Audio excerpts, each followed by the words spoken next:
নমস্কার বন্ধুরা, সুলেখা রান্নাঘরে। তা চলুন আমি কুমড়ো দিয়ে একটা পিঠে বানিয়ে দেখাচ্ছি। তা এখানে চালের গুঁড়ি রয়েছে আর নারকেলটা রয়েছে, আর এখানে অল্প একটু সুজি নিয়েছি, বাতাসা রয়েছে। তা আমি কুমড়োটাকে সিদ্ধ করতে বসাবো আর নারকেলটাকে ফাটিয়ে আমি একটু কুড়ে নেব, নিয়ে তারপরে দেখাচ্ছি। তা নারকেলটা পুরো কোড়ানো হয়ে গেছে দুটো। এবার চলুন নারকেলটা ছাই মারবো। দেখো কুমড়োটা এখানে সিদ্ধ হচ্ছে। এখানে নারকেলটা ছাই মারার জন্য প্রথম আমি দিয়ে দিলাম নারকেল, তারপরে দিলাম বাতাসা, দিয়ে অল্প একটু জল দিয়ে নাড়াচাড়া করব।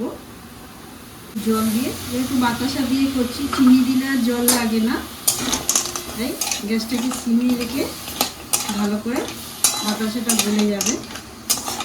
বাতাসা গলে গিয়ে কালারটা কত সুন্দর হয়েছে, নারকেলের ছাইটা মারা হয়ে এসছে, সিদ্ধ হয়ে গেছে।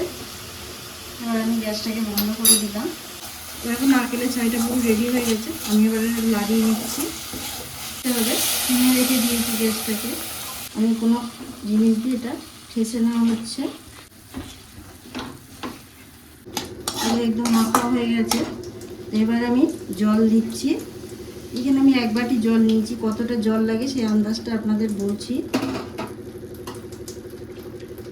প্রথম দেবো যে 4 চামচের মতন সুজি নিয়েছিলাম, ওটা দিয়ে দিচ্ছি।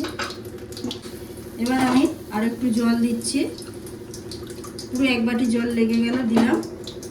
যেহেতু জলটা ফুটছে, গ্যাসটাকে একদম সিমে রেখে চালের গুঁড়িটাকে দিয়ে দেবো।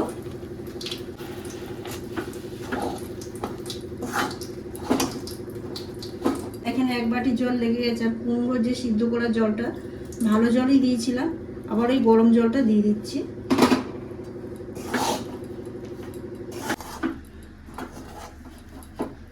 এইভাবে ভালো করে দেখো, গরম অবস্থায় থালায় আমি ঢেলে নিচ্ছি, নিয়ে এটাকে ভালো করে মাখতে হবে। ভালো করে নারকেলের পুরটাকে দিয়ে দিচ্ছি, দিয়ে এইভাবে বন্ধ করে দিয়ে আবার গোল শেপ মতন করে দিলাম, সমান হয়ে যাবে পুরো। সমান হওয়ার পর এটা আপনারা ডিজাইনও করতে পারো, কিন্তু আমি ডিজাইন করছি না, আমি এখানে দড়ি একটা বেঁধে দিচ্ছি, সুতোটা দেখো ওইদিকে একটা আমি তৈরি করা হয়ে গেছে। আপনারা দেখো আবার একটা দেখাচ্ছি। পুরটাকে দিয়ে মুখটাকে এইভাবে বন্ধ করে দিয়ে সমানভাবে আবার গোল করে নিচ্ছি।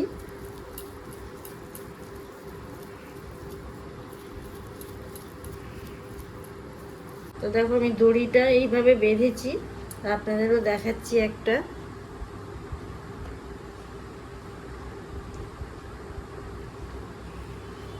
দিয়ে এবারে যে কোনোভাবে এটা বেঁধে দিলেই হয়ে যাবে। খুব সুন্দর করে একটু টাইট করে বাঁধতে হবে।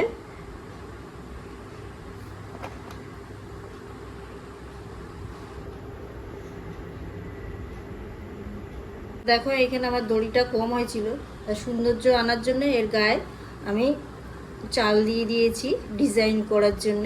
দিয়ে এগুলো আমি এবার ভাপা বসাবো। এবার আমি থালাটা বসিয়ে দিলাম,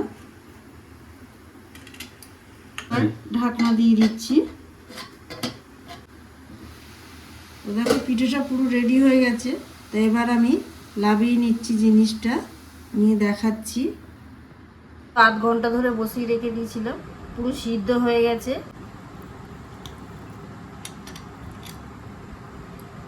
কত সুন্দর হয়েছে জিনিসটা। দেখে যদি ভালো লাগে তো প্লিজ আমাকে সাবস্ক্রাইব করে লাইক করুন, আর ঘরেও বানিয়ে আপনারা তৈরি করে খেয়ে দেখুন।